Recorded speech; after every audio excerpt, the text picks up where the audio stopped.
ಅಥವಾ ರೆಸೊನೇಟ್ ಆದರೆ ಮಾತ್ರ ತೊಗೊಳ್ಳಿ, ಇಲ್ಲಾಂದರೆ ಬಿಟ್ಬಿಡಿ. ಇದು ಒಂದು ಜನರಲ್ ರೀಡಿಂಗ್ ಮಾತ್ರ ಆಗಿರುತ್ತೆ. ಕಾರ್ಡ್ಸ್ನ ಶಫಲ್ ಮಾಡಿದಾಗ ನನಗೆ ಫಸ್ಟ್ ಕಾರ್ಡ್ ಸನ್ ಕಾರ್ಡ್ ಬಂದಿದೆ. ಯಾವಾಗಲೂ ಹೇಳೋ ಹಾಗೆ ಇಡೀ ಟ್ಯಾರೋ ಡೆಕ್ಕಲ್ಲೇ sun card is a positive card ಅಂತ ನಾನು ಹೇಳ್ತೀನಿ.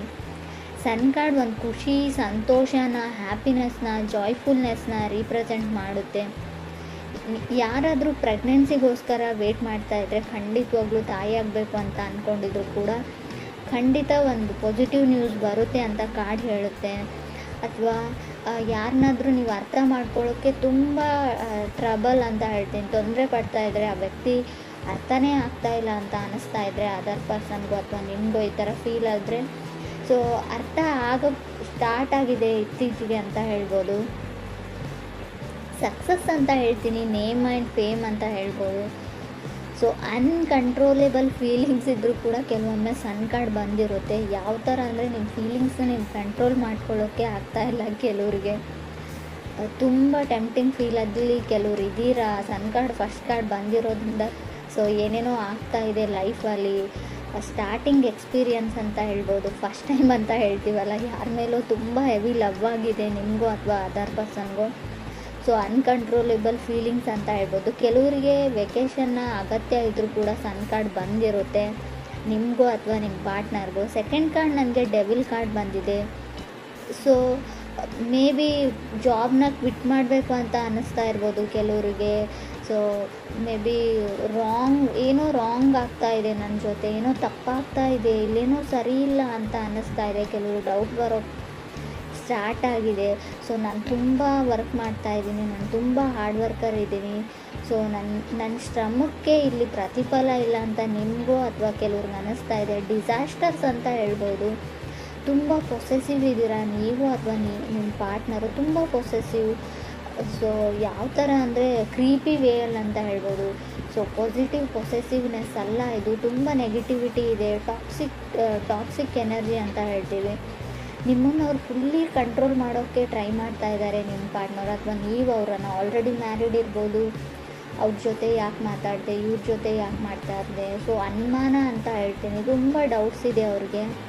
ಥರ್ಡ್ ಕಾರ್ಡ್ ನನಗೆ ಮೆಜಿಷಿಯನ್ ಕಾರ್ಡ್ ಬಂದಿದೆ. ಮೇ ಬಿ ನೀವು ಕನೆಕ್ಟ್ ಆಗಿರೋ ವ್ಯಕ್ತಿ ವೃಶ್ಚಿಕ, ಮಿಥುನ ಅಥವಾ ಕನ್ಯಾ ರಾಶಿಯವರು ಆಗಿರ್ಬೋದು. ಬಿ ಕೇರ್ಫುಲ್ ಅಂತ ಹೇಳ್ತಾ ಇದೆ. ಎಸ್ಪೆಷಲಿ ನೀವು ಸೊ ನಾನು ಮಾತನ್ನು ರಾಂಗಾಗಿ ತೊಗೊಳ್ಬೇಡಿ. ಮೇ ಬಿ ಮಿಥುನ್ ರಾಶಿಯವ್ರ ಜೊತೆ ಕನೆಕ್ಟ್ ಆಗಿದ್ರೆ ಸ್ವಲ್ಪ ಕೇರ್ಫುಲ್ ಆಗಿರಿ ಅಂತ ಹೇಳುತ್ತೆ. ಎಲ್ರಿಗೂ ಅನ್ವಯಿಸಲ್ಲ ಫ್ರೆಂಡ್ಸ್, ಮತ್ತೆ ಹೇಳ್ತಾ ಇದ್ದೀನಿ, ಕೆಲವ್ರಿಗೆ ಮಾತ್ರ. ಕೆಲವರು ಡ್ರೀಮ್ ಅಂತ ಪಡ್ತಾಯಿದ್ರೆ ನಿಮ್ಮ ಲೈಫಲ್ಲಿ ಈ ವ್ಯಕ್ತಿನೇ ಬರಬೇಕು, ತುಂಬ ಕನಸುಗಳನ್ನ ಕಂಡುಕೊಂಡಿದ್ರೆ ಮೇ ಬಿ ಅವ್ರು ಸಿಂಹ ರಾಶಿ ಅಥವಾ ಮಕರ ರಾಶಿಯವ್ರ ಬಗ್ಗೆ ನೀವು ಕಟ್ಕೊಂಡಿರ್ಬೋದು ಅಂತ ಕಾರ್ಡ್ ಹೇಳುತ್ತೆ. ಫೋರ್ತ್ ಕಾರ್ಡ್ ನನಗೆ ನೈಟ್ ಆಫ್ ಪೆಂಟಿಕಲ್ಸ್ ಬಂದಿದೆ. ಮೇ ಬಿ ಮಕರ ರಾಶಿಯವ್ರ ಜೊತೆ ನೀವು ಕನೆಕ್ಟ್ ಆಗಿದ್ರೆ ಅವ್ರು ತುಂಬ ಅವ್ರ ಫೀಲಿಂಗ್ಸ್ನ ಕಂಟ್ರೋಲ್ ಮಾಡ್ಕೊಳ್ತಾರೆ, ಬಟ್ ನಿಮಗೆ ಅನ್ಕಂಟ್ರೋಲೇಬಲ್ ಫೀಲಿಂಗ್ಸ್ ಇದೆ ಅಂತ ಹೇಳ್ಬೋದು ಕಾರ್ಡ್ ನೋಡಿದರೆ. ಫೋರ್ತ್ ಕಾರ್ಡ್ ನನಗೆ ನೈಟ್ ಆಫ್ ಪೆಂಟಿಕಲ್ಸ್ ಬಂದಿದೆ. ಸೊ ಕೆಲವೊಮ್ಮೆ ನೈಟ್ ಆಫ್ ಪೆಂಟಿಕಲ್ಸ್ ಮಾಡೋದನ್ನೆಲ್ಲ ಮಾಡಿಬಿಡ್ತಾರೆ ನೀವು ಅಥವಾ ನಿಮ್ಮ ಪಾರ್ಟ್ನರು. ಸೊ ನಾನೇನೂ ಮಾಡಿಲ್ಲ ಅನ್ನೋ ರೀತಿ ಇರ್ತಾರೆ. ಸೊ ಸ್ಮೂತ್ ಕ್ರಿಮಿನಲ್ಸ್ ಅಂತ ಹೇಳ್ತೀವಿ. ಸೊ ಯಾವುದೋ ಒಂದು ತಪ್ಪು ಕೆಲಸ ಅಂತ ಹೇಳಲ್ಲ ಫ್ರೆಂಡ್ಸ್. ಸೊ ಹೇಗೆ ನಿಮ್ಮನ್ನು ಪಡ್ಕೊಳ್ಬೇಕು ಅನ್ನೋದನ್ನೆಲ್ಲ ಅವ್ರು ಎಫರ್ಟ್ ಹಾಕಿ ಮಾಡಿಬಿಡ್ತಾರೆ. ಕೊನೆಗೆ ಅವ್ರ ಫೀಲಿಂಗ್ಸ್ನ ಶೇರ್ ಮಾಡ್ಕೊಳ್ಳ. ಸೊ ಬಂದು ನಿಮ್ಗೆ ಅವ್ರು ಪ್ರಪೋಸ್ ಮಾಡಲ್ಲ, ಹೇಳಲ್ಲ, ಅದನ್ನು ಮನಸ್ಸಲ್ಲೇ ಇಟ್ಕೊಂಡಿರ್ತಾರೆ. ಈ ಥರ ನೀವಿದ್ದೀರೋ ಅದರ್ ಪರ್ಸನ್ ಇದ್ದಾರೋ. ಸೊ ಏನೂ ಗೊತ್ತಿಲ್ಲ, ನನಗೇನೂ ಆಗಿಲ್ಲ, ಏನೂ ನಡೆದೇ ಇಲ್ಲ, ನನ್ನ ಮನಸ್ಸಲ್ಲಿ ಏನೂ ಇಲ್ಲ ಅನ್ನೋ ಥರ ಆ್ಯಕ್ಟ್ ಮಾಡ್ತೀರಾ ನೀವು ಅಥವಾ ಅದರ್ ಪರ್ಸನ್. ಕಾರ್ಡ್ ಹೇಳೋ ಪ್ರಕಾರ ತುಂಬ ಸೀಕ್ರೆಟಾಗಿ ಯಾರನ್ನು ಅಡ್ಮೈರ್ ಮಾಡ್ತಾ ಇದ್ದೀರಾ ಮನಸ್ಸಲ್ಲಿ ನೀವು ಅಥವಾ ಅದರ್ ಪರ್ಸನ್ನು ಅಂತ ಕ್ಲಿಯರಾಗಿ ಕಾರ್ಡಲ್ಲಿ ಗೊತ್ತಾಗ್ತಾ ಇದೆ. ತುಂಬ ಹೆವಿ ಲವ್ ಇದೆ, ಮನಸ್ಸಲ್ಲಿದ್ದಾರೆ ಆ ವ್ಯಕ್ತಿ, ಕನಸಲ್ಲಿ ಕೂಡ ಬರ್ತಾರೆ ಅಂತ ಹೇಳ್ಬೋದು. ಫಿಫ್ತ್ ಕಾರ್ಡ್ ನನಗೆ 8 ಆಫ್ ಸಾರ್ಡ್ಸ್ ಬಂದಿದೆ. ಫಿಫ್ತ್ ಪ್ಲೇಸಲ್ಲಿ 8 ಆಫ್ ಸಾರ್ಡ್ಸ್ ಬಂದರೆ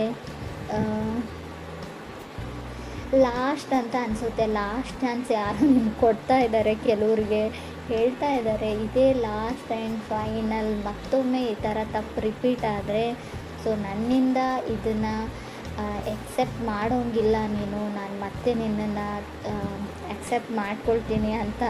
ಸೊ ಆ ಥರ ಯಾರೋ ನಿಮ್ಗೆ ಸರಿಯಾಗಿ ಆವಾಜ್ ಆಗ್ತಾ ಇದ್ದಾರೆ ಅಂತ ಕೂಡ ಹಾಕಿದ್ದಾರೆ ಆಲ್ರೆಡಿ ಅಂತ ಕೂಡ ಕಾರ್ಡ್ ಹೇಳ್ತಾ ಇದೆ. ಸಿಕ್ಸ್ ಕಾರ್ಡ್ ನನಗೆ 10 ಆಫ್ ವಾಂಡ್ಸ್ ಬಂದಿದೆ. ಕೆಲವ್ರಿಗೆ ಒನ್ ಸೈಡ್ ರಿಲೇಷನ್ಶಿಪ್ ಅಂತ ಹೇಳ್ತೀನಿ. ಸಾರಿ ಫ್ರೆಂಡ್, ಕೆಲವ್ರದ್ದು ಯಾಕೋ ಒಬ್ಬರ ಕಡೆಯಿಂದ ಇಂಟ್ರೆಸ್ಟ್ ಇಲ್ಲ, ಇನ್ನೊಬ್ಬರ ಕಡೆ ತುಂಬ ಇಂಟ್ರೆಸ್ಟ್ ಇದೆ.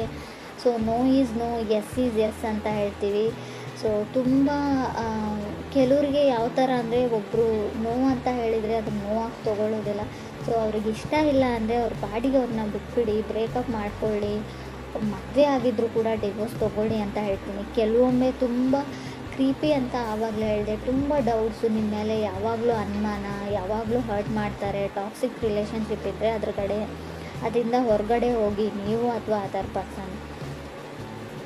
7th ಕಾರ್ಡ್ ನನಗೆ ಟೆಂಪ್ರೆನ್ಸ್ ಕಾರ್ಡ್ ಬಂದಿದೆ. ಮೇ ಬಿ ಧನುರಾಶಿಯವ್ರ ಜೊತೆ ಕೆಲವರು ಕನೆಕ್ಟ್ ಆಗಿರ್ಬೋದು. ಸೊ ಹೋಲ್ಡ್ ಆನ್ ಅಂತ ಹೇಳ್ತೀನಿ, ಅವ್ರನ್ನ ಅವ್ರ ಪಾಡಿಗೆ ಬಿಟ್ಬಿಡಿ ಅಂತ ಕಾರ್ಡ್ ಹೇಳ್ತಾ ಇದೆ. ಯಾಕೋ ಗೊತ್ತಿಲ್ಲ ನನಗೆ. ಸೊ ಬ್ಯಾಲೆನ್ಸ್ ಕಮ್ಮಿ ಇದೆ. ಸೊ ನಿಮ್ಗೆ ಖಂಡಿತ ಅನಿಸುತ್ತಾ, ಬ್ರೇಕಪ್ ಆಗಿದೆ, ಆಲ್ರೆಡಿ ದೂರ ಆಗಿದ್ದೀರಾ ನೀವು, ಮತ್ತೆ ಆ ವ್ಯಕ್ತಿ ಬೇಕು ಅಂತ ನಿಮ್ಗೆ ಅನ್ನಿಸ್ತಾ ಇದೆ, ನಿಜವಾಗ್ಲೂ ನಿಮಗೆ ಮನಸ್ಸಿಂದ ಬರ್ತಾ ಇದೆಯಾ ಆ ಮಾತು ಅಂತ ಇನ್ನೊಂದು ಸರ್ತಿ ಯೋಚನೆ ಮಾಡಿ ಅಂತ ಕಾರ್ಡ್ ಹೇಳುತ್ತೆ. 8th ಕಾರ್ಡ್ ನನಗೆ ಎಂಪ್ರರ್ ಬಂದಿದೆ. 9th ಕಾರ್ಡ್ ನನಗೆ 8 ಆಫ್ ವಾಂಡ್ಸ್ ಬಂದಿದೆ. ಮೇ ಬಿ ಕೆಲವರು ಮೀನ ರಾಶಿಯವ್ರ ಜೊತೆ ಕೂಡ ಕನೆಕ್ಟ್ ಆಗಿರ್ಬೋದು. ಕಾರ್ಡ್ ಹೇಳೋ ಪ್ರಕಾರ ನಿಮ್ಮನ್ನು ಯಾರೋ ಇಗ್ನೋರ್ ಮಾಡ್ತಾ ಇದ್ದಾರೆ, ಅಥವಾ ನೀವು ಯಾರನ್ನೋ ಇಗ್ನೋರ್ ಮಾಡ್ತಾ ಇದ್ದೀರೋ. ಆಲ್ರೆಡಿ ನಾನು ಹೇಳಿದ್ದೀನಿ. ಸೊ ಯಾರಿಗಾದ್ರೂ ನೀವು ಪ್ರಪೋಸ್ ಮಾಡಿದರೆ, ಅವರು ನಿಮ್ಗೆ ಹೇಳಿದರೆ, ರಿಜೆಕ್ಟ್ ಮಾಡಿದರೆ, ನೋವು ಅಂತ ಹೇಳಿದರೆ ಅದನ್ನು ನೋವಾಗಿ ತೊಗೊಳ್ಳಿ, ಅದರಲ್ಲಿ ಏನೂ ತೊಂದರೆ ಇಲ್ಲ. ಅವ್ರ ಹಿಂದೆ ಬೀಳೋದ್ರಲ್ಲಿ ಯಾವುದೇ ಅರ್ಥ ಇಲ್ಲ. ಸೊ ನೀವು ಮಾಡ್ತಾ ಇದ್ದೀರಿ ಅಂತ ಹೇಳ್ತಾ ಇಲ್ಲ, ನಿಮಗೆ ಯಾರಾದರೂ ಈ ಥರ ಮಾಡ್ತಾ ಇರ್ಬೋದು. ಆಲ್ರೆಡಿ ನೀವು ಹೇಳಿದ್ದೀರಾ ಅದರ್ ಪರ್ಸನ್ಗೆ ನನಗೆ ಇಷ್ಟ ಇಲ್ಲ ಅಂತ. ಸೊ ಆದರೂ ಅವ್ರು ನಂಬ್ತಾ ಇಲ್ಲ, ಒಪ್ಕೊಳ್ತಾ ಇಲ್ಲ, ತುಂಬ ಇರಿಟೇಷನ್ ಅಥವಾ ಕಿರಿಕಿರಿ ಮಾಡ್ತಾ ಇದ್ದಾರೆ ಅಂತ ಅನ್ನಿಸ್ತಾ ಇದೆ ನಿಮಗೆ. ಖಂಡಿತವಾಗ್ಲೂ ಕ್ರಾಸ್ ವಾಚರ್ಸ್ ಯಾರಾದರೂ ನೋಡ್ತಾ ಇದ್ದರೆ, ಯಾರಾದರೂ ನಿಮ್ಗೆ ಹೇಳಿದರೆ, ಸೊ ನನಗಿಷ್ಟ ಇಲ್ಲ ಅಂತ ರಿಜೆಕ್ಟ್ ಮಾಡಿದರೆ, ಖಂಡಿತ ಅವ್ರನ್ನ ಬಿಟ್ಬಿಡಿ. ಸೊ ಅವ್ರ ಹಿಂದೆ ಹೋಗಬೇಡಿ, ಅವ್ರನ್ನ ಫಾಲೋ ಮಾಡಬೇಡಿ. ಸೊ ತುಂಬ ಕ್ರೀಪಿ ಥಿಂಕ್ ಇದು, ಮಾಡೋದು ಒಳ್ಳೆಯದಲ್ಲ ಅಂತ ಹೇಳ್ತಾ ಇದೆ ಕಾರ್ಡು. ಮೇ ಬಿ ನೀವೇ ತೊಂದರೆಯಲ್ಲಿ, ಫ್ಯೂಚರಲ್ಲಿ ನಿಮಗೆ ತೊಂದರೆ ಆಗಬಹುದು.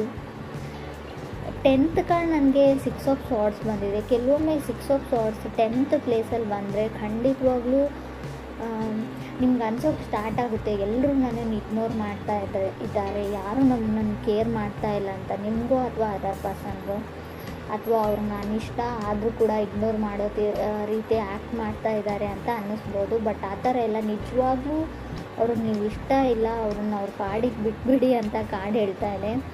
ಕೆಲವ್ರಿಗೆ ಫ್ರೆಂಡ್ಸ್, ಎಲ್ರಿಗೂ ಅಲ್ಲ. So someone is coming back ಅಂತ ಹೇಳ್ತೀನಿ. ಶೋರಾಗಿ ಹೇಳೋದಾದರೆ, ಸೊ ಯಾರು ನಿಮ್ಮ ಎಕ್ಸು ನಿಮ್ಮ ಲೈಫಲ್ಲಿ ಮತ್ತೆ ಬರೋಕ್ಕೆ ತುಂಬ ಟ್ರೈ ಮಾಡ್ತಾ ಇದ್ದಾರೆ. ಕೆಲವೊಮ್ಮೆ 2nd ಪ್ಲೇಸಲ್ಲಿ ಡೆವಿಲ್ ಕಾರ್ಡ್ ಇರೋದ್ರಿಂದ ಕೆಲವರು ರಿಲೇಷನ್ಶಿಪ್ ಹಾಳಾಗೋಗಿದೆ. ಆಲ್ರೆಡಿ ನಿಮ್ಮ ಮದುವೆ ಆಗಿರ್ಬೋದು, ಡಿವೋರ್ಸ್ ತೊಗೊಳ್ಳೋದೇ ಒಳ್ಳೆಯದು ಅಂತ ನಾನು ಹೇಳ್ತಾ ಇದ್ದೀನಿ. ಯಾಕಂದರೆ ತುಂಬ ಟಾಕ್ಸಿಕ್ ಇದೆ ನಿಮ್ಮ ರಿಲೇಷನ್ಶಿಪ್ಪಲ್ಲಿ. ತುಂಬ ಯಾವ ಥರ ಅಂದರೆ, ನಾನು ಏನು ಹೇಳ್ತೀನಿ ಅದನ್ನೇ ಕೇಳಬೇಕು, ನೀನು ಅದನ್ನೇ ಮಾಡಬೇಕು, ತುಂಬ ಕಂಟ್ರೋಲಿಂಗ್ ಎನರ್ಜಿ ಅಂತ ಹೇಳ್ತೀನಿ. ಕೆಲವೊಮ್ಮೆ ಇದು ಸರಿಯಲ್ಲ ಅಂತ ಕೂಡ ಅನಿಸುತ್ತೆ ನನಗೆ. ಸೊ ಯಾರಿಗೂ ಆದರೂ ಅವ್ರಿಗೋಸ್ಕರ ಪರ್ಸ್ನಲ್ ಸ್ಪೇಸ್ ಅಂತ ಬಿಡಬೇಕು. ಸೊ ಅವ್ರ ಪಾಡಿಗೆ ಅವ್ರು ಏನು ಮಾಡ್ತಾರೋ ಮಾಡಲಿ. ಸೊ ಅವ್ರ ಲೈಫಲ್ಲಿ ಕೂಡ ತುಂಬ ಎಲ್ಲನೂ ನಾನು ಹೇಳೇ ಮಾಡಬೇಕು, ನನಗೆ ಯಾವ ಥರ ಹೇಳ್ತೀನಿ ಅದೇ ಥರನೇ ಇರಬೇಕು ಅನ್ನೋದು ಕಂಟ್ರೋಲಿಂಗ್ ಎನರ್ಜಿ ಇದೆ. ಡಾಮಿನೇಟಿಂಗ್ ಅಂತ ಹೇಳ್ಬೋದು. ತುಂಬ ಯಾವ ಲೆವೆಲ್ಗೆ ಅಂದರೆ ನೆಗೆಟಿವ್ ಡಾಮಿನೇಷನ್ ಇದೆ ಇಲ್ಲಿ. ಸೊ ನಿಮ್ಗೆ ಇಷ್ಟ ಇದ್ದರೆ ಆ ರಿಲೇಷನ್ಶಿಪ್ಪಲ್ಲಿ ಇರಿ. ಸೊ ಇಲ್ಲ ಅಂದರೆ ಖಂಡಿತ ಅದರಿಂದ ಹೊರಗಡೆ ಹೋಗಿ. ಕೆಲವೊಮ್ಮೆ ನಾವೆಲ್ಲನೂ ತಾಳ್ಮೆಯಿಂದ, ಪೇಷನ್ಸಿಂದ ಆಗೋದನ್ನೆಲ್ಲ ತಾಳ್ಮೆಯಿಂದ ತಾಳ್ತೀನಿ, ಸೊ ಅಡ್ಜಸ್ಟ್ ಆಗ್ತೀನಿ ಅನ್ನೋದು ಒಳ್ಳೆಯದಲ್ಲ. ಕೆಲವೊಮ್ಮೆ ಯೂನಿವರ್ಸ್ ಕ್ಲೂನ ಕೊಡುತ್ತೆ, ಏನೋ ಮುಂದೆ ಆಗೋ ಅನಾಹುತಕ್ಕೋಸ್ಕರ. ಸೊ ಯಾರಿಂದನೂ ಏನಾದರೂ ಹೇಳಿಸ್ತಾ ಇರುತ್ತೆ, ಅದನ್ನು ನೀವು ಗಮನ ಕೊಟ್ಟು ಕೇಳಿ. ಸೊ ತುಂಬ ದೊಡ್ಡ ಮಟ್ಟದ ಹಾನಿ ಆಗೋಕ್ಕಿಂತ ಮುಂಚೆನೇ ಅಲ್ಲಿಂದ ಹೊರಗಡೆ ಹೋಗೋದು ಒಳ್ಳೆಯದು. ನಿಮ್ಗೆ ಡೌಟ್ಸ್ ಬಂದರೆ, ಏನೂ ಸರಿ ಇಲ್ಲ ಅಂತ ಅನಿಸಿದರೆ, ನಾನು ಆಗಲೇ ಹೇಳಿದೆ, ಕೆಲಸ ಮಾಡೋ ಜಾಗದಲ್ಲಿ ಕೂಡ ನಿಮ್ಗೆ ಅನ್ನಿಸ್ಬೋದು ಇದು. ಸೊ ಯೋಚನೆ ಮಾಡಿ.